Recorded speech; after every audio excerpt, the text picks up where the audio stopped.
स्वागत है खुदावंद की प्रेजेंस में। और मैं जानता हूं आज आप सेम नहीं रहेंगे। और जितना बल परमेश्वर ने मेरी बहनों को दिया है, जितनी उनको अब समझ है परमेश्वर के वचनों की, अभी एक पार्ट में आ चुकी। और आप किस लेवल पे ब्लेस होने वाली, मैं आत्मा में आनंदित हूं। शैतान दुखी है और वो दिखा रहा है अपनी फ्रस्ट्रेशन औरतों में से ही, क्योंकि ये उसका प्लान था कि अगर एक झूठ फैला दिया जाए तो आधी परमेश्वर की आर्मी मैं निष्क्रिय कर सकता हूं। पर शैतान तू झूठा है, तेरा झूठ खत्म है यीशु मसीह के नाम में। इन घरों से, इन जीवनों से यीशु मसीह के नाम से तेरा झूठ फिनिश है। ऐसी सिस्टर्स को मैं जानता हूं जो पवित्रताई में रही, उनकी फैमिली बहुत अच्छी है, लाइफ, उनकी प्रेयर, उनका बोना, उनका सेक्रीफाइस कहीं मैच नहीं करता, पर वो यूज नहीं हो पाई। ये चाहते हुए भी कि मैं इस्तेमाल हूं, सिर्फ रॉन्ग टीचिंग के कारण कि एक औरत पास्टर नहीं बन सकती, एक औरत प्रोफेटेस नहीं बन सकती, वो अगुवाई नहीं कर सकती।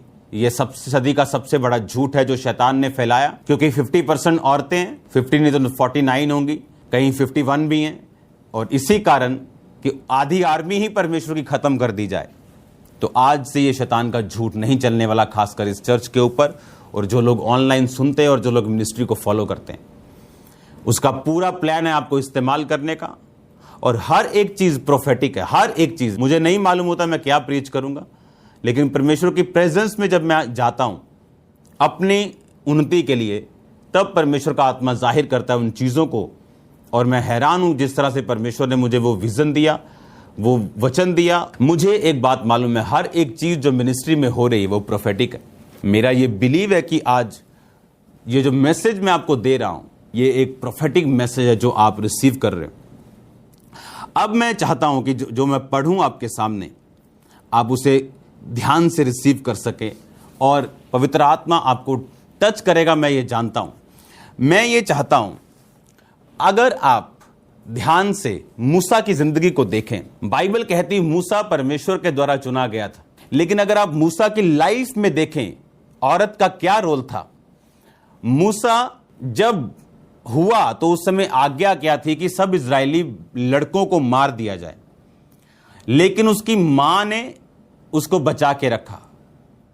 और उसके बाद जब मालूम हुआ कि अब मैं इसको छुपा नहीं सकती, उसको लड़की के कपड़े पहना दिए होंगे, बहुत कोशिश की होगी उसको छुपाने की, लेकिन जब राज खुल गया होगा तो उसको वो लड़का लिखा टोकरी में उसने डालकर मिट्टी की राल लगाकर उसे नदी में फेंक दिया। आप देखो, नदी में जब उसको फेंका, कौन गया मूसा के पीछे? उसकी बहन मरियम गई उसके पीछे, और कोई नहीं गया। मूसा को फॉलो करने वाली उसकी बहन थी। उसकी बहन ने कोई परवाह नहीं की। बाइबल कहती वो नदी के बीच से भी उसको फॉलो करती रही कि ये टोकरी कहां जाती। और उसको उठाने वाला कौन था? फिरौन की बेटी। फिरौन की बेटी ने जब उठाया, आपको क्या लगता है कि अगर आपके बाहर किसी नदी में किसी अंग्रेज का बच्चा मिले तो आप क्या पहचानोगे नहीं कि ये अंग्रेज का है? या कोई अफ्रीकन बच्चा अगर जाता, आप नहीं पहचानो, आप पहचान लोगे कि ये किसी काले व्यक्ति का है, ये किसी गोरे व्यक्ति का है, ये किसी चाइनीज का बच्चा है। तो जब उसने उठाया, उसे मालूम था कि ये मिस्री नहीं है, लेकिन उसे उठाया, उसने रिस्क लिया कि मैं इस बच्चे को पालूंगी। एक मूसा खड़ा करने के लिए परमेश्वर ने उसकी बहन को यूज किया, परमेश्वर ने फिरौन की रानी को यूज किया, राजकुमारी को यूज किया। इमेजिन करो, जिस मरियम ने मूसा को बचाया, उसकी बहन ने, बाइबल कहती वो खुद एक प्रोफेटेस थी और आराधना का मसा उसके सिर के ऊपर था। और जब परमेश्वर इजराइलियों को छुड़ा के लेके आया तो उसने रास्ते में सॉन्ग गाया कि यहोवा महाप्रतापी ठहरा है। डफ बजाओ, आराधना करो, उसके नाम की महिमा करो, क्योंकि उसने समुद्र पे घोड़ों समेत रथों को डाल दिया है। उसने वो सारा सॉन्ग जो परमेश्वर ने उसके साथ घटनाएं की, उसने बोल के, उसने गा के कहा, क्योंकि आराधना का जो मसा था वो मरियम के ऊपर था। आज जो लोग बोलते हैं कि औरतों का सेवकाई में कोई हिस्सा नहीं, क्योंकि पौलुस के वचनों को जब हम पढ़ते हैं, हमें कोई भी वचन हम पढ़ते हैं तो हमें यहां से नहीं, हमें उसे स्पिरिट से पढ़ना है। जब एक व्यक्ति जो आत्मा नहीं पाया हुआ उस वचन को पढ़ेगा तो वो उस वचन की गलत ट्रांसलेट करेगा, उस वचन को गलत इंटरप्रेट करेगा, और उस गलत शिक्षा को वो कोशिश करेगा शैतान उसके द्वारा कि वो आगे लेके जाए। अगर आप पुराने नियम में देखें तो बाइबल कहती है दबोरा जो एक न्यायी थी, परमेश्वर नबियों के बाद, मूसा के बाद, यहोशू के बाद न्यायियों को खड़ा करता था। न्यायी कौन होता था? इस्राएलियों में से एक जन जो परमेश्वर के करीब होता था, खुदाबंद उसे चुनता था, अपना आत्मा उस पर ढेलता था और वो इस्राएलियों की अगुवाई करता था, बताता था कि तुम्हें क्या करना है, न्याय करता था, अगुवाई करता था, युद्ध में, हर चीज में आत्मिक उनका वो अगुवा था, एक स्पिरिचुअल फादर था। बाइबल कहती परमेश्वर ने दबोरा को चुना जो न्याय करती थी। अगर आप न्यायों की पुस्तक पढ़ें तो दबोरा के बारे में आप पढ़ते हैं। इसके बारे में मैं औरतें कहां कहां और किस नाम से यूज हुई मैं आपको अगले आने वाले हफ्तों में बताऊंगा। मैंने बताया ऐसी औरतों को जानता हूं जिनके पास सब कुछ है, पवित्रता ही है, सब कुछ है, एवरीथिंग था, लेकिन एक चीज कि मैं पास्टर नहीं बन सकती, एक चीज नहीं, मैं अगुवा नहीं बन सकती, आज तक बैठी हैं वैसे ही, और सब कुछ, सब गिफ्ट्स हैं उनके अंदर, लेकिन वो इस्तेमाल नहीं हो रही। क्यों? गलत शिक्षा की ओर ध्यान देने से। पौलुस ने कहा कलीसियाओं में औरतें चुप रहें और पति के साथ पूरी अधीनता में सीखें। वो किस लिए? कि मान लो अब मैं प्रीच कर रहा हूं और मेरी वाइफ को कोई क्वेश्चन है, वो अभी प्रचार के बीच में आके बोले मुझे ये ट्रबल है, मैं पूछना चाहती हूं, क्योंकि ऐसा उन कलीसियाओं में होना शुरू हो गया था। जब परमेश्वर ने आदम और हवा को, यानी दूसरे इंसान को, यीशु मसीह के द्वारा पाप से आजाद किया, तो औरतें जो थी उनको अपना अधिकार जब वापस मिला, जब कलीसियां लगती थी तो औरतों ने बीच में बोलना शुरू किया था। तो पौलुस ने कहा था कि तुमको परमेश्वर ने स्वतंत्र किया, इसमें कोई शक नहीं, पर अब कि कलीसिया में एक मैनेजमेंट बनी रहे, एक व्यवस्था बनी रहे, तो उसने कहा जब औरतें सीखना चाहें तो अपने पति से घर में सीखें। अब मैं आपको एक चीज बताना चाहता हूं। अगर हम बाइबल पढ़ें, दबोरा के बारे में पढ़ें, तो दबोरा बाइबल कहती है न्याय करती थी। न्याय कौन कर सकता था? जो अगुवा होता था। न्याय कौन कर सकता था? जिससे परमेश्वर बात करता था, जिसके पास प्रोफेटिक गिफ्ट था, जो परमेश्वर की बात को सुन सकता था। इसका मतलब परमेश्वर ने पुराने नियम में दबोरा को चुना, यह बताने के लिए कि वो एक सा रहने वाला परमेश्वर है। और नए नियम में मैं अब आपको पढ़ाता हूं उस वचन को कि नए नियम में परमेश्वर ने कहां लिखा। मैं चाहता हूं आप पढ़ें 2 यूहन्ना उसकी 1 बाब उसकी 1 से 5 आयत। ये यूहन्ना लिखता है, आप देखो, मुझ प्राचीन की ओर से उस चुनी हुई महिला और उसके बच्चों के नाम जिससे मैं सच्चा प्रेम रखता हूं, केवल मैं ही नहीं वरन वे भी सब प्रेम रखते हैं जो सत्य को जानते हैं। अब 5 आयत को पढ़ूंगा। अब हे महिला, मैं तुझे कोई नई आज्ञा नहीं, वही जो आरंभ से हमारे पास लिखता हूं और तुझसे विनती करता हूं कि हम एक दूसरे से प्रेम रखें। अब मैं ये चाहता हूं, पहली आयत को पढ़ेंगे। मुझ प्राचीन की ओर से उस चुनी हुई महिला और उसके बच्चों के नाम जिससे मैं सच्चा प्रेम रखता हूं। अगर आप ये वर्ड देखें, महिला, उस चुनी हुई महिला, कहीं लिखा है उस चुनी हुई श्रीमती। ये वर्ड इब्रानी भाषा में अगर हम पढ़े फुल स्क्रीन के ऊपर, यूनानी भाषा में, तो ये वर्ड है कुरियोस। यूनानी भाषा का 2962वां शब्द, जिसको श्रीमती या महिला कहा गया, उसका मतलब है कुरियोस। कुरियोस का मतलब है supreme in authority, that is controller, कि जो एज ए रिस्पेक्टफुल टाइटल, सुनो ध्यान से, as a respectful title, supreme authority. फिर से पढ़ेंगे उसे आधी स्क्रीन पे, उसमें लिखा supremacy, supreme in authority, controller, as a respectful title. जब उसने कहा ना श्रीमती, वो श्रीमती इसलिए नहीं कह रहा कि वो हम भाषण देते हैं, हाँ, देवी और सज्जनों या लेडीज एंड जेंटलमैन, वो बात नहीं कह रहा। ही कह रहा है एक कुरियोस। कुरियोस शब्द लिख रहा है कुड़ियां से, कुरिया, जैसा पंजाबी में कहते हैं कुड़ियां। पंजाबी का कुड़ियां शब्द यूनानी भाषा से ट्रांसलेट हुआ है। पंजाबी में लड़कियों को, श्रीमती को बोलते हैं, यूनानी में बोलते कुरिया, और कुरियो निकला कुरियोस से। जब वो कह रहा है कि मैं, कहता यूहन्ना, आपको लिए वचन वो पढ़ूंगा, मुझ प्राचीन की ओर से उस चुनी हुई महिला, उस यूनानी भाषा के शब्द को देखेंगे, कहता मुझ प्राचीन की ओर से उस सुप्रीम अथॉरिटी, मुझ प्राचीन की ओर से उस कंट्रोलर के नाम, कहता मुझ प्रेरित की ओर से चुनी हुई कंट्रोलर, चुनी हुई सुप्रीम इन अथॉरिटी, यानी उस महिला के नाम जो चुनी हुई है, सुप्रीम इन अथॉरिटी, यानी एक चर्च को रन कर रही है, एक कलीसिया को रन कर रही है, यह पत्री उसके लिए लिखी गई और उसके स्पिरिचुअल बच्चों के लिए और उसके अपने बच्चों के लिए लिखी गई। उसने कहा, मैं प्राचीन की ओर से, उसको पढ़ेंगे दूसरा यूहन्ना, मैं प्राचीन की ओर से उस चुनी हुई महिला और उसके बच्चों के नाम जिससे मैं सच्चा प्रेम रखता हूं। 5 आयत, अब ए महिला, मैं तुझसे वही नई आज्ञा नहीं वरन जो शुरू से हमारे पास है लिखता हूं, तुझसे विनती करता हूं कि एक दूसरे से प्रेम रखो। अब मुझ प्राचीन की ओर से उस चुनी हुई महिला, अब महिला की जगह लगा दो कुरियोस, उस वर्ड को पढ़ेंगे। मुझ प्राचीन की ओर से उस चुनी हुई कुरियोस, उस चुनी हुई सुप्रीम इन अथॉरिटी, उस चुनी हुई कंट्रोलर, यानी क्योंकि जो कलीसिया का हेड होता है वो कंट्रोलर होता है, वो डिसाइड करता है क्या करना है। खुदावंद ने उसको मसा दिया होता है, उसको जो आंखें दी होती हैं वो किसी को नहीं दी होती, उसको जो समझ और एक्शन और पावर और जो अथॉरिटी दी होती है वो किसी को नहीं दी होती। वो अपनी अथॉरिटी, बाइबल कहती है, राजा का सामना कोई नहीं कर सकता, वो जो चाहे वो करता है। और हम जानते हैं, हम वचन के 20 से अथॉरिटीज के साथ गिराने की, उठाने की, बाइबल कहती है सब तरह के अधिकार तुम्हें दिए गए। जो इन अधिकारों का सामना करता है, बाइबल कहती है वो दंड को पाएगा। उसने कहा, मुझ प्राचीन की ओर से उस चुनी हुई कुरियोस के नाम, उस चुनी हुई कंट्रोलर के नाम, उस चुनी हुई सुप्रीम इन अथॉरिटी के नाम। इसका मतलब वो औरत चुनी हुई थी, कंट्रोल करने वाली थी, सुप्रीम इन अथॉरिटी थी, जिसके नाम ये पत्री को लिख रहा था। अंत के दिनों में परमेश्वर ने कहा, प्रेरितों के काम 2 की 17 आयत, परमेश्वर कहते हैं, अंत के दिनों में ऐसा होगा कि मैं अपना आत्मा सब मनुष्यों के ऊपर उंडेलूंगा। हाँ, यही वचन, तुम्हारे बेटे और बेटियां भविष्यवाणी करेंगे। उसने कहा, अंत के दिनों में अपना आत्मा सब मनुष्यों के ऊपर उंडेलूंगा, तुम्हारे बेटे और बेटियां भविष्यवाणी करेंगे।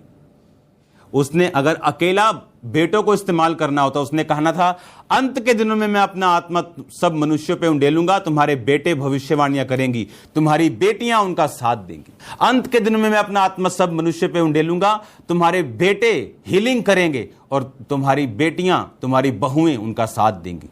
ऐसा नहीं लिखा, उसने कहा, अंत के दिनों में मैं अपना आत्मा सब मनुष्यों पे उंडेलूंगा, तुम्हारे बेटे और बेटियां भविष्यवाणी करेंगी। अब मैं आपको बताता हूं भविष्यवाणी क्यों करनी और कौन कर सकता है और भविष्यवाणी से होता क्या है। अब मैं आपको चाहता हूं आप ये पढ़ें, प्रेरितों के काम उसकी 21 बाब उसकी 8 से 9 आयत। दूसरे दिन हम वहां से चलकर कैसरिया में आए, ये पौलुस कह रहे हैं, और फिलिप्पुस सुसमाचार प्रचारक के घर में जो 7 में से एक था उसके साथ रहे। कौन 7 में से एक? जिसको खाना बनाने के लिए चुना गया था। कलीसिया में उन्नति ऐसे ही होती, आपको किसी काम को दिया जाता है, आप जब उस काम में वफादार रहते हैं लंबे समय तक, परमेश्वर आपकी रैंक को इंक्रीज करता है। लिखा, उसकी 4 कुंवारी पुत्रियां थी जो भविष्यवाणी करती थी। उसकी 4 कुंवारी पुत्रियां थी जो भविष्यवाणी करती थी। अब भविष्यवाणी कौन करता है और क्यों करता है? पहला कुरिन्थिया उसकी 14 उसकी 3 आयत को पढ़ेंगे। लिखा, परंतु जो भविष्यवाणी करता है वो मनुष्यों से उन्नति, उपदेश और शांति की बातें कहता है। इसका मतलब अब वो वरदान किसी फरीसी और सदूकी ने तो नहीं दिए, किसी बिशप या किसी प्रेरित ने तो नहीं दिए, किसी पास्टर ने तो नहीं दिए। वो वरदान किसने दिए? खुदा ने। अगर खुदा ने वो वरदान दिए तो जब बाइबल कहती है ये वरदान आता है कि जो भविष्यवाणी करता है वो मनुष्यों से उन्नति, उपदेश और शांति की बातें कहता है। यानी जब एक वरदान भविष्यवाणी का आपकी लाइफ में आएगा, जब आप बोलेंगे उन्नति होगी, आप बोलेंगे उपदेश मिलेगा कि ये करना है, ये नहीं करना है, आने वाला समय ऐसा है, ऐसी तैयारी करो, इस तरह से तैयार हो, वो इस तरह से। और शांति की बातें कहता है, शांति की, पीस। जब परमेश्वर का आत्मा बोलता है आप पीस पाते हैं, आप शांति पाते हैं। ऐसा लगता है किसी ने मलहम लगा दी हो, ऐसा लगता है किसी ने ठंडा पानी आपके जख्मों पे डाल दिया हो, ऐसा लगता है किसी ने आपको दवाई दे दी हो, ऐसा लगता है किसी ने कुछ भार उठा लिया हो कंधे से, सिर से, एकदम से पेन खत्म कर दियो। कहता वो शांति की बातें। अब अगर एक औरत को भविष्यवाणी का वरदान है, आप क्या समझते? वो चुप रह के शांति की बातें कर सकती? क्या वो चुप रह के किसी की उन्नति कर सकती? क्या वो चुप रह के किसी को उपदेश दे सकती? उपदेश वही दे सकता है जो अथॉरिटी में से भरा हो। और परमेश्वर ने कहा अगर वो 4 कुंवारी पुत्रियां जो भविष्यवाणी करती थी, इसका मतलब परमेश्वर ने उनको अथॉरिटी दी थी। अब अथॉरिटी को समझने का मतलब ये है, अगर मेरी वाइफ के अंदर ये वरदान है हीलिंग का, अगर उसके अंदर वरदान है प्रोफेटिक का, लेकिन वो सारे वरदान, वो सारे काम वो मेरे अधीन में रह के करती, लेकिन वो खुद सुप्रीम अथॉरिटी में और कंट्रोलर है, वो काम करती। अब परमेश्वर ने कहा वो 4 कुंवारी पुत्रियां जो फिलिप्पुस की थी, उसके वचन को हम पढ़ेंगे, जो 7 में से एक था, उसकी 4 कुंवारी पुत्रियां थी जो भविष्यवाणी करती थी, जो भविष्यवाणी करती थी। जो भविष्यवाणी करता है वो क्या करता है? बाइबल कहती जो भविष्यवाणी करता है वो मनुष्यों से उपदेश और शांति और उन्नति की बातें करता है। इसका मतलब अगर वो भविष्यवाणी करती थी, इसका मतलब वो बोलती थी, वो बात करती थी, वो उपदेश देती थी, वो शांति देती थी, वो समझ रखती थी। जब कोई उनको दुखी कोई मिलता था, वो वचन के बीच से उनको बताती थी, उसके लिए प्रोफेटिक वर्ड देती थी। नहीं, चिंता मत करो, आने वाले दिन में ऐसा होने वाला, चिंता मत करो, खुदावंद तुझे उठाने वाला, चिंता मत करो, ये शैतान का प्लान है, आने वाले इन 6 महीनों में, आने वाले इन 3.5 महीनों में परमेश्वर इस तरह से तुम्हारी जिंदगी में कार्य करने जा रहा है, चिंता मत करो। वो शांति की, वो तसल्ली की बातें तभी कर सकती थी जब परमेश्वर का आत्मा उससे बात करता था। कौन भविष्यवाणी कर सकता? बाइबल कहती कोई भविष्यवाणी अपनी इच्छा से पूरी नहीं होती, वरन परमेश्वर के जन आत्मा से प्रेरित होके, आत्मा के द्वारा बुलाए जाने पर वो बोलते हैं। इसका मतलब अगर परमेश्वर उससे बात कर रहा है तो तुम सदूकी और फरीसी कौन होते हो उसे रोकने वाले? तो तुम शैतान के इन्फ्लुएंस में आने वाले कि परमेश्वर की 50% आर्मी खत्म कर दो, तुम कौन होते हो कि परमेश्वर को क्या तुम रोक लोगे? अगर परमेश्वर उनसे बात कर रहा है तभी वो बात कर रहे हैं। अगर परमेश्वर उनको वर्ड दे रहा है, देखो फेक भी होते हैं, बहुत से लोग हैं फेक प्रॉफिट्स, फेक प्रॉफिटेस। मुझे खुदावंद ने दर्शन दिए हैं, आप मुझे ये दो, आप मुझे पपीता खाने को दो, आपको खुदावंद ये कह रहा है, मैं उसकी फलानी स्पिरिचुअल बेटी हूं, आप मुझे ये दो। ये सब फेक चीजें। लेकिन ये ओरिजिनल अगर है, बाइबल कहती है जो भविष्यवाणी करता है वो उपदेश, शांति, तसल्ली। इसका मतलब अगर खुदा उससे कह रहा है तो तुम कौन हो? तुम कौन हो? तुम्हारा वजूद क्या है? तुम उसे रोक लो। बाइबल कहती है जिस तरह आदमी, मैं आदम, मैंने वरदान पाया हुआ, सामर्थ पाया हुआ, लेकिन मैं भी किसी के अधीन हूं, मैं भी परमेश्वर के अधीन हूं, मैं भी अपने स्पिरिचुअल फादर के अधीन हूं, वो भी किसी के अधीन है। हर एक व्यक्ति एक अधीनता में रहे, क्योंकि अगर तुम नहीं रह सकते तो तुम्हारे अंडर भी कोई रह नहीं सकता, तुम संघर्ष करोगे। अब यह बात समझने की जरूरत है कि अगर परमेश्वर उस औरत को भविष्यवाणी दे रहा है, इसका मतलब गॉड सहमत है, परमेश्वर सहमत है।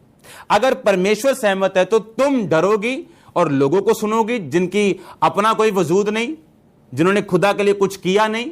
हर वक्त क्रिटिसिज्म, हर वक्त सिर्फ यही कि अच्छा ये इस चर्च में क्या कमी है, चलो जी प्रचार में इसको एक्सपोज करते हैं। अच्छा ये बैंड डाला है, अच्छा बैंड का प्रचार, अच्छा ये किया, ये छोड़ दो चीजों को। मैंने आपको बताया कि इंडिया में मैं पुलपेट पे चप्पल लेके नहीं जाता हूं, लेकिन अगर आप फॉरेन में सब देखें तो वो शूज के साथ पुलपेट पे जाते हैं। मैं शूज के साथ गया हूं और मैं जा सकता हूं, लेकिन मैं जाता नहीं। क्यों? आप लोगों की वजह से। आपको लगता है कि नहीं ये सही नहीं, लेकिन है वो सही है, लेकिन आपकी वजह से। कुछ लोग अगर बहस करना चाहे, नहीं जी सिर पे चुन्नी जरूरी है, सिर पे चुन्नी नहीं। परमेश्वर, पौलुस ने कहा वो बाल तुम्हें ओढ़ने के लिए दिए गए। किसको ओढ़ना है? किसको? तुम्हारी छाती को लिखा ओढ़ने के लिए। तुम्हारी छाती दिखनी नहीं चाहिए। तुम चर्च में हो, तुम प्रार्थना कर रही हो, हाँ, और तुम्हारी छाती दिख रही है, मतलब तुम एक्सपोज कर रही हो, तुम अट्रैक्ट कर रही हो, तुम डिस्ट्रैक्ट कर रही हो लोगों को, मर्दों को। उसने कहा बाल तुम्हें ओढ़ने के लिए, यानी बालों को आगे करो और उसे ओढ़ने के रूप में अपनी छातियों को ढको। इसलिए जब चुन्नी का मेन मकसद है अपने तन को ढकना, सिर को ढकना नहीं। लेकिन अगर आप मेरी वाइफ को देखें, वो सिर भी ढकती। क्यों? आप लोगों की वजह से, क्योंकि हम इस बहस में नहीं पड़ना चाहते हैं। जो लोग बोलते नहीं मैंने आपसे बात करनी है, आप चुन्नी के बारे में बोल रहे हो, मुझे कोई बात नहीं करनी। आप लेना चाहते हो आप ले सकते हो, आप सही हो, मुझे पता है मैं सही हूं, लेकिन यह चीज बहस के लिए अच्छी नहीं। मेरी और आपकी डॉक्ट्रिन थोड़ी अलग हो सकती है, लेकिन हम फिर भी परम मित्र रह सकते हैं। और बाइबल कहती, पौलुस ने कहा मैं उन बातों की चिंता भी करता हूं जो तुम्हारे लिए आवश्यक है। कई बार उसने कहा मैं मीट नहीं खाता हूं क्योंकि तुम्हें ठोकर लगती है। इसका मतलब यह नहीं कि वो खाना पाप है। यही प्रेरित की सेवकाई है। पास्टरल मिनिस्ट्री और प्रेरित मिनिस्ट्री में यही फर्क है कि वो बता सकते हैं अधिकार के साथ कि क्या वर्ड में लिखा है, क्या वचन में लिखा है, उसको इस्टेब्लिश करने का अधिकार भी परमेश्वर ने हमें दिए हैं। अब अगर परमेश्वर कह रहे हैं कि जो भविष्यवाणी करता है वो मनुष्य से उपदेश, शांति, तसल्ली की बातें कहता है, तो अगर परमेश्वर इसको भविष्यवाणी दे रहा है तो तुम कौन हो सकते हो उसको रोकने के लिए? अगर औरत को भविष्यवाणी का वरदान मिला तो क्या वो वरदान को कहां, घर के बाथरूम में यूज करेगी? वो वरदान को कहां यूज करेगी? अरे वो खाली डब्बों को, टूटियों को थोड़ी प्रोफेसी करेगी। वो वरदान लोगों के बीच में उसे इस्तेमाल करेगी कि नहीं भी तुझे कोई देखना नहीं चाहिए, अकेले रहना है, हाँ टूटी को प्रोफेसी कर, हाँ बाल्टी को, हाँ मग्गे को, हाँ इस शावर को प्रोफेटिक वर्ड दे। अरे क्या बात कर रहे हो? उसको बंद मत करो डब्बों में, घर में। कहता वो मनुष्यों से, टूटियों से नहीं, मग्गे से नहीं, पानी की टूटियों से नहीं, साबुन से नहीं, कहता वो मनुष्यों से शांति की बातें कहेगी। वो तभी कह पाएगी जब वो चर्च में होगी, जब वो प्लेटफॉर्म पे होगी, जब वो माइक के साथ होगी, जब वो लोगों के बीच में होगी। और कौन उसे ऑथराइज करेगा?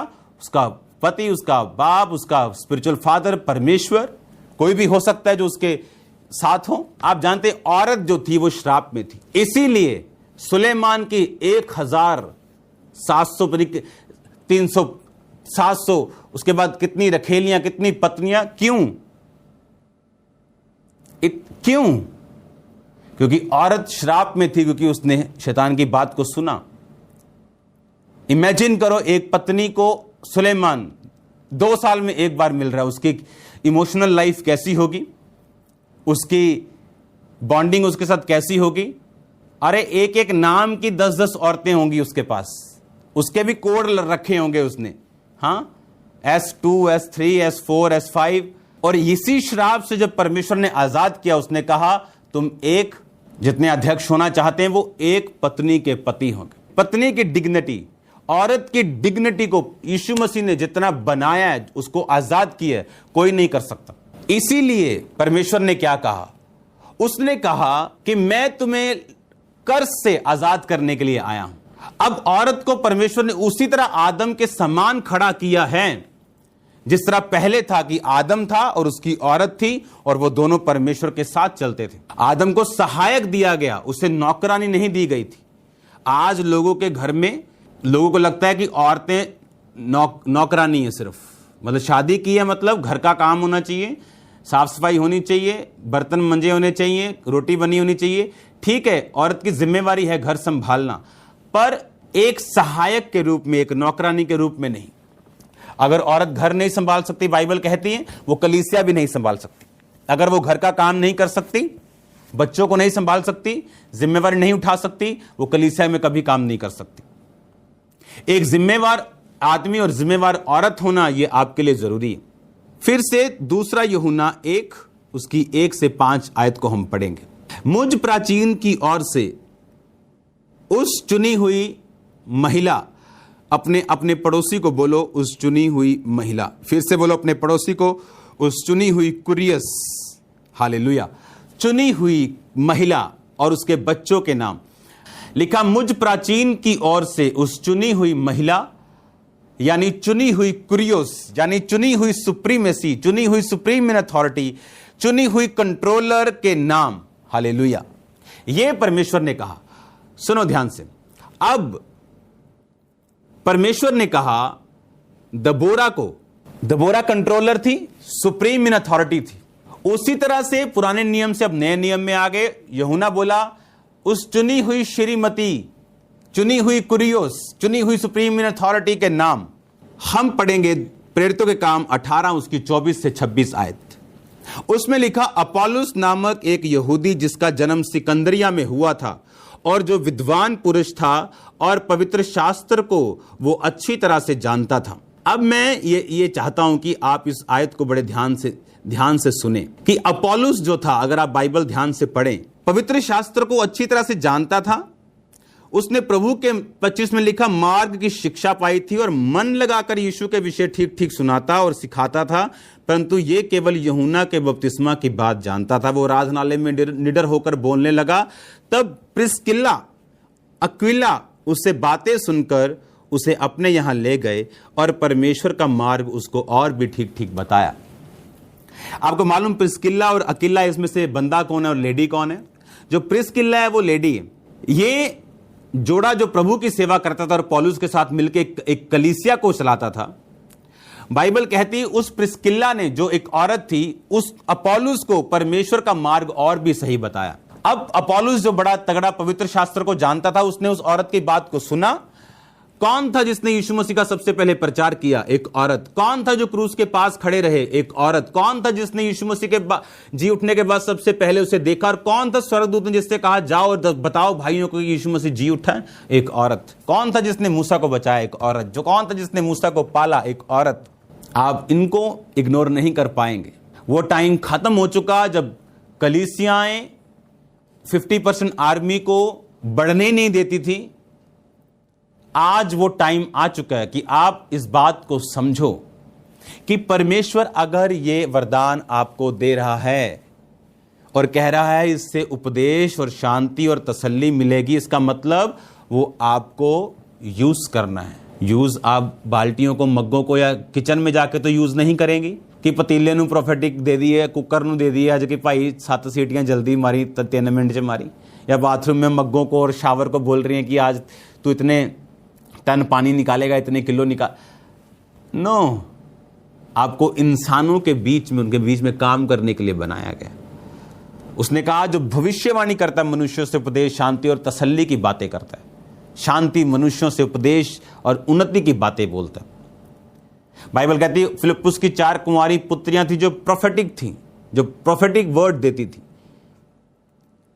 पुराने नियम में दबोरा थी जो न्याय करती थी। खुदावंद का आत्मा उस पर था और उसने न्यायियों के रूप में काम किया और इजराइलियों को बहुत बार छुड़ाया। बड़े बड़े काम किए सीसरा के सामने, और भी बड़े काम दबोरा ने किए, अगर आप बाइबल को पढ़ के देखें तो।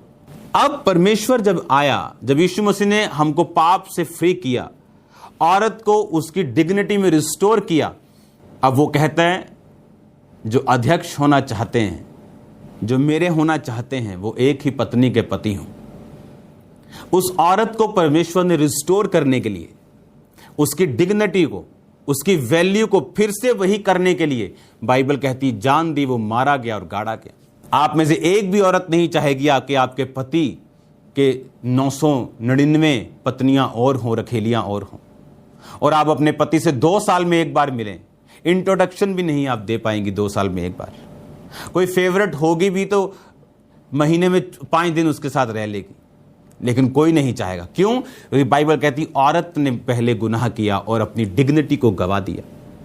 आज इसीलिए शैतान औरतों पे अटैक कर रहा है, इसीलिए व्यभिचार में, इसीलिए चीजों में, इसीलिए वीडियोस, टिकटॉक, ये सब उनको गिरा रहा है। क्यों? क्योंकि परमेश्वर का ये प्लान है कि वही अब आपको उठाना चाहता है और बढ़ाना चाहता है, और वो आपको ब्लेस करना चाहता है, आपकी डिग्निटी को वो रिस्टोर करना चाहता है।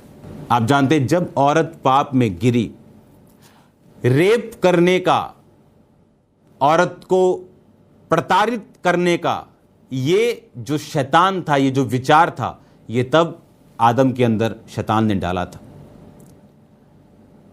पहले ऐसा नहीं था। आदम और हवा बाइबल कहती नंगे थे पर लजाते नहीं थे, क्योंकि उनकी जो शैतानी आंखें थी वो खुली नहीं थी। वो परमेश्वर की प्रेजेंस और एक दूसरे की प्रेजेंस में आराम से अपनी जिंदगी बिता रहे थे। पर इंसान जो है ना, वो एक्साइटमेंट चाहता है। आज से 5 साल पहले लगता है कि लोगों को ये क्या बोरिंग, क्या लाइफ है, क्या बोरिंग लाइफ है। अब उन्हें लगता है वाह, वो क्या लाइफ थी 5 साल पहले। उसी तरह आदम और हवा ने इसको बोरिंग समझा और पाप में गिरे। और आप जानते हैं आदम ने औरत पर उस तरह का कब्जा पहले नहीं था उसका। वो एक सहायक थी, उसका एक प्लेस था, उसके बीच से निकाली गई थी, उसी के लिए निकाली गई थी, उस पर वो अधिकार रखता था, हां। लेकिन बाद में जो हुआ,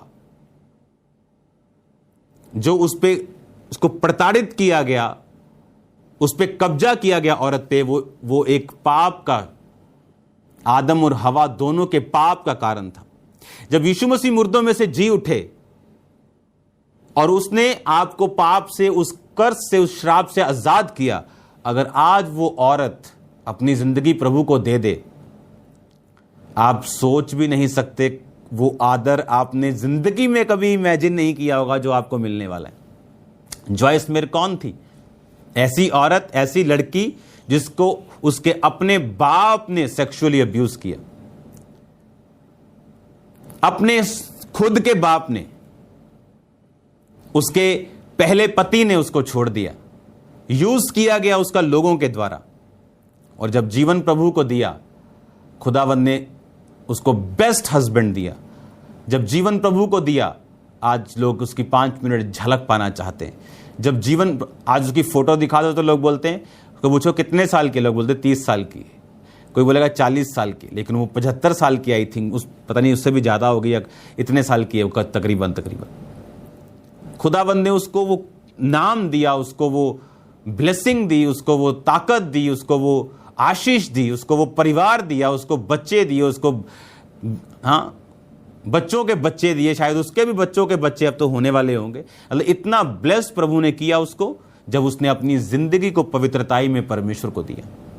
उससे पहले शायद वो सिगरेट पीती थी, बहुत चीजें थी, लेकिन परमेश्वर ने जब उसे चुना और अपनी जिंदगी को उसने साफ किया। यही मैं आपको बताना चाहता हूं कि परमेश्वर का प्लान आपको नीचे करने का नहीं, आपको ऊपर करने का है।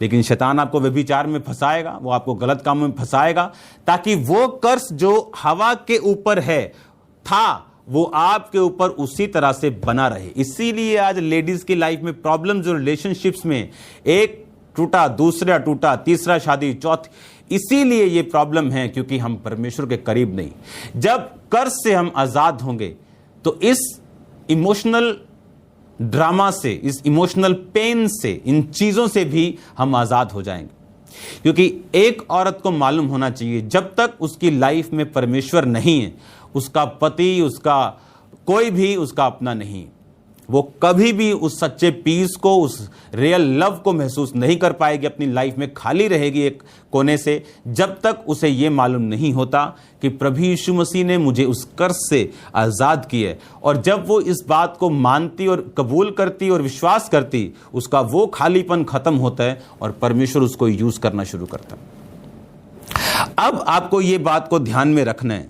कि परमेश्वर, आप इस बात को समझ लो, परमेश्वर एक प्रेरित के रूप में औरत को चुना, प्रेरित के रूप में, हाँ, परमेश्वर ने प्रोफेटेस के रूप में चुना, परमेश्वर ने पास्टर के रूप में, टीचर के रूप में, इवेंजलिस्ट के रूप में चुना। मैं आपको 5 पक्षों के बारे में बताऊंगा, कहां वो थी, क्या वो किया और कैसे उन्होंने किया और किस तरह से परमेश्वर में इस्तेमाल हुई।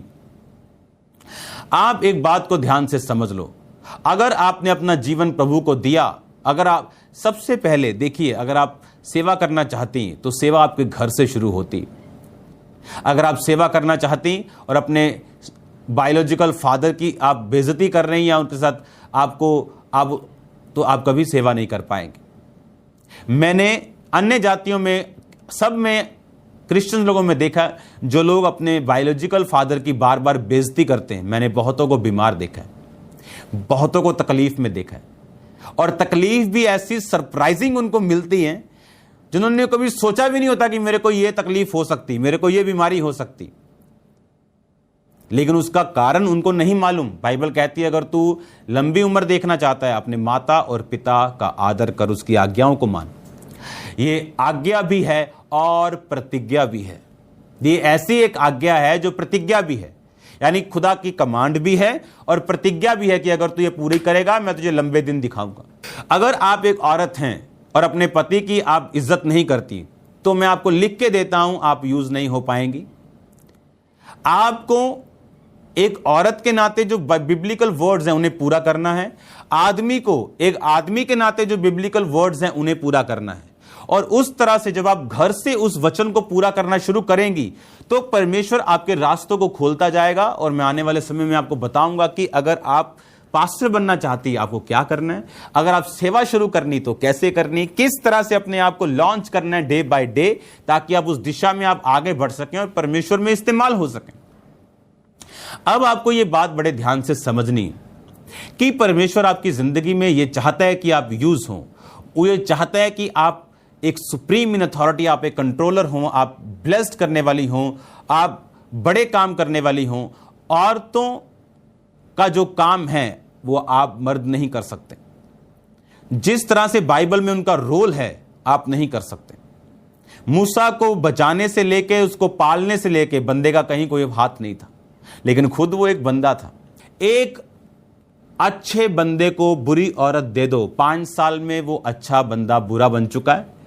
एक बुरे बंदे को एक अच्छी औरत दे दो, 5 साल में वो अच्छा बन जाएगा। और अगर एक आदमी पवित्रताई में है, अगर एक बंदा प्रार्थना में है, खुदावंद आपको अच्छी औरत देगा, वो आपको अच्छी संगति देगा। अगर आप खुदा को धोखा देंगे, आपकी वाइफ जो आने वाली उसका रिफ्लेक्शन होगी। आप उसे समझाएंगे, आप थक जाएंगे, आप खिंच जाएंगे, लेकिन आपकी जिंदगी में आप कुछ नहीं कर पाएंगे। आप जो कुछ खुदा की लाइफ में बोएंगे, आपकी वाइफ उसे काटने के लिए आपको देगी। अगर मैंने अपनी लाइफ में हार्ड और होलीनेस में लाइफ जी है, तो परमेश्वर ने मुझे अपनी पत्नी के जरिए वो प्रतिफल दिए हैं। अपनी सेवकाई के जरिए, अपनी ब्लेसिंग्स के जरिए मुझे वो प्रतिफल मिला है। मुश्किल है, हां। असंभव है, नहीं। अगर आप अपने शरीर को ही कंट्रोल ना कर पाए, तो सेवा का कोई मतलब नहीं। अगर आप अपने घर में ही फेल हो गई, तो बाहर आप पास नहीं हो सकती। एक पास्टर मुझसे कह रहा है, मैं नेपाल में बड़ा इस्तेमाल होता हूं, जब मैं बिहार में जाता हूं बड़ा इस्तेमाल होता हूं, लेकिन पंजाब में मैं इस्तेमाल नहीं होता। अगर आप जिस एरिया में रहते हैं, जिस परिवार में आप रहते हैं, अगर आप वहां यूज नहीं हो रहे, आप कहीं यूज नहीं हो सकते, क्योंकि वहां के लोग आपकी सच्चाई को जानते हैं। बाहर आप जाएंगे एक इवेंजलिस्ट के रूप में, जो मर्जी बोला है, लंगड़े चलेंगे, अंधे देखेंगे, आपको कौन सा वहां रहना है? आपको तो बोल के आना है। लेकिन जो रह के और ठहर के सेवा करने वाले, उन्हें मालूम है, अगर हम कहेंगे लंगड़े चलेंगे, तो लंगड़े चलेंगे, क्योंकि अगले संडे फिर ये यहीं होंगे। तो लंगड़े चलने के लिए उनको हुजूरी में रहना पड़ता है, उनको बताना पड़ता है कि दिस अनॉइंटिंग इज रियल। एक है कि आपको यीशु मसीह के नाम के कारण सताया जा रहा है, आपको सताव सहना है, क्योंकि अगर आपका सताव नहीं होगा, आपकी स्पिरिचुअल लाइफ ठंडी हो जाएगी। एक है आपको आपके बाप ने अलाउ कर दिया सेवा करने के लिए, लेकिन आपने बॉयफ्रेंड बना लिया। आपने दुनिया की सबसे बड़ी मिस्टेक की है। आपने मिस्टेक नहीं की, आपने ब्लंडर की है, क्योंकि वो टाइम बनने का था, वो टाइम स्ट्रांग रहने का, वो टाइम खुदावंद में आगे बढ़ने का था, जो आगे बढ़ के परमेश्वर ने कहा, मेरा रास्ता संकर है, लेकिन मेरे मार्गों में उत्तम पदार्थ पाए जाते हैं। शैतान का रास्ता चौड़ा है, एंजॉय करो, हां, लेकिन उसके बाद जो पार्सल आने वाला है पाप का, उस मौत का, उसको आप डिनाई नहीं कर सकते।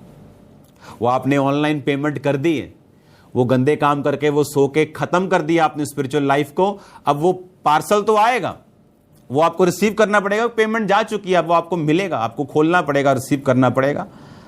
लेकिन अगर आप मान जाएं, तौबा करें और परमेश्वर में चलें और संकरे मार्ग, तंग रास्ते पे चले, तो बाइबल कहती है मेरे मार्गों में उत्तम पदार्थ पाए जाते हैं। उसके मार्ग आसान नहीं, उसके मार्ग चौड़े नहीं, उसका मार्ग खुले नहीं। बाइबल कहती है उसका मार्ग संकर है, पर संकरे मार्ग में ही उत्तम पदार्थ पाए जाते हैं। जो महंगे महंगे रूबी पत्थर, ये सब पत्थर हैं, ये अगर आप देखें तो खदानों में मिट्टी खोद खोद के बीच में टनल्स बना बना के मिलते हैं। उत्तम पदार्थ आपको मेहनत करनी पड़ेगी, उत्तम पदार्थ आपको कंट्रोल रखना पड़ेगा उत्तम पदार्थों को पाने के लिए। और बाइबल कहती है आपके लिए परमेश्वर ने उत्तम पदार्थ रखे हैं। आप कोई भी हो, आप नहीं लेना चाहते, वो आपकी जगह पड़े हैं, उसके पास एक बड़ा गोदाम है जहां बहुत सी चीजें हैं। और परमेश्वर ने अपने दास से, जब एक खुदाबंद दास ने पूछा ये क्या है इतना बड़ा गोदाम, परमेश्वर ने कहा ये वो वरदान और वो ब्लेसिंग्स हैं जो मेरे पवित्र लोगों की थी, लेकिन वो काबिल नहीं ठहरे। उसके पास तो भंडार पड़े हैं। ये धरती इतनी बड़ी है, आप इसे घूम नहीं सकते। पूरी उम्र लगा के भी आप पूरे सभी देश घूम सकते हो, लेकिन सभी जगह नहीं घूम सकते। और धरती से करोड़ों गुना बड़े एक एक प्लेनेट है इस दुनिया में, और ऐसे खरबों प्लेनेट्स है। आप सोचो कितना बड़ा है वो परमेश्वर, उसके पास कितनी जगह होगी।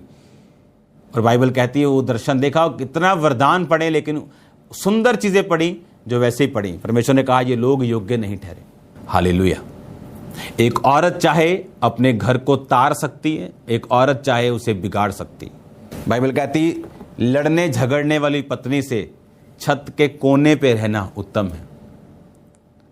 एक औरत सही आपकी जिंदगी में आना जरूरी है, लेकिन वो कैसे आएगी? अगर आप भी परमेश्वर के साथ पक्के होंगे। और एक औरत को समझना है कि उसे परमेश्वर ने उसकी वैल्यू को उठा दिया हुआ, वो नहीं है। वो अपने आप को क्वीन समझे, वो अपने आप को प्रिंसेस समझे, वो अपने आप को ब्लेस्ड समझे, वो अपने आप को प्रिविलेज्ड समझे कि जिसको परमेश्वर ने चुना हुआ और एक बड़े काम के लिए, एक बड़े योजना के लिए परमेश्वर ने आपको चुना हुआ। जब इस दुनिया में वन ऑफ द बिगेस्ट बेदारियां आई तो 80% बोने वाली, पैसों के साथ सपोर्ट करने वाली औरतें थी। यीशु मसीह के साथ जो पैसों की सपोर्ट, उसके किराए को, उसके चीजों को, उसके कामों को करती थी, बाइबल कहती है अपनी संपत्ति से उसकी सेवा करती थी, वो औरतें थी। कलीसियाओं में औरतें, बाइबल कहती है, अपने सोनों को, अपनी चीजों को दान करती थी ताकि परमेश्वर के काम, उसके बेदारी के काम हो सके। अंत के दिनों में परमेश्वर ने कहा, मैं अपना आत्मा सब मनुष्यों के ऊपर उंडेलूंगा, तुम्हारे बेटे और बेटियां भविष्यवाणी करेंगी। ये परमेश्वर का प्लान है आपकी लाइफ के लिए कि तुम्हारी बेटी, तुम्हारी बेटियां, तुम्हारे बेटे, तुम्हारी बेटियां, उनको परमेश्वर ने कुकरों को और शावरों को प्रोफेसी करने के लिए नहीं चुना हुआ। बंदों को, उनको खड़ा कीजिए, उनको अथॉरिटी दीजिए, उनको वो अधिकार दीजिए, और आप हैरान होंगे जो काम वो कर सकते हैं, आपको नजर आएगा कि वाकई जो ये कर सकती वो यही कर सकती, और परमेश्वर आपके साथ होंगे। इसीलिए परमेश्वर ने अपने दासों को खड़ा किया है कि वो आपकी लाइफ को इजी कर सके, वो मिनिस्ट्रीज को इजी कर सके। कुछ मिनिस्ट्रीज अपने आप को खुद दुखी करके बैठी। कुछ औरतें, पास्टर्स की वाइफ्स को लगता है कि बस हमारा काम है यहाँ आना, खाना देखना और चले जाना। ऐसा नहीं, एक्टिव रोल है आपका, एक्टिव रोल है। आपकी लाइफ में इतने अनफ्रूटफुल, बोझ डालने वाले लोग आपके पास होंगे जो फ्रूटफुल नहीं होंगे, पर आपकी वाइफ उन्हें जानती है, आप नहीं जानते। वो उन्हें निकाल सकती, उन्हें भगा सकती। अब आपको क्या ध्यान रखना है, एक आदम को मालूम होना चाहिए उसकी वाइफ प्रार्थना में है या नहीं, उसकी बेटी प्रार्थना में है या नहीं, क्योंकि ये शैतान का प्लान है उसको बिगाड़ना। अगर आप व्यवस्था नहीं बनाएंगी, आप इस्तेमाल नहीं होंगे। मैंने उन मिनिस्ट्रीज को ज्यादा ग्रो होते देखा है जिनमें समान रूप से औरतों को अधिकार दिया गया। मेरी स्पिरिचुअल लाइफ, मेरे स्पिरिचुअल फादर की लाइफ, उनकी टीम में 70% औरतें। औरतों का एक रोल है आपकी लाइफ में। पवित्रता ही अगर मेंटेन रहे, क्योंकि बाइबल कहती है एक औरत अपने पति के साथ, एक पति अपनी औरत के साथ ही फिजिकल रिलेशनशिप में रहे, बाहर नहीं। लेकिन आज ये उल्टा चल रहा है। ये परमेश्वर का मास्टर प्लान है आपको यूज करना, ये उसका परफेक्ट प्लान है आपको इस्तेमाल करना, आपको आगे लेके जाना। ये उसका परफेक्ट प्लान है, धीरज के साथ, ट्रेनिंग के साथ, अधीनगी के साथ, लेकिन श्योरली आप आगे जाएंगे। कुरियोस, सुप्रीम अथॉरिटी, कंट्रोलर, सुप्रीमेसी। ये कौन कह रहा है? प्रेरित यूहन्ना, प्राचीन, जब वो बहुत बूढ़ा हो गया, कहता ए सुप्रीमेसी, ए कंट्रोलर, ए अथॉरिटी पाई हुई औरत, मैं तुझे और तेरे बच्चों को जय मसीह की बोलता हूं। पौलुस कि अगर आप पत्रियों को पढ़ें, बहुत बहुत बहुत सी औरतें कलीसियाओं को चलाने वाली थी, और पौलुस एक प्रेरित होने के नाते उन पर अधिकार था।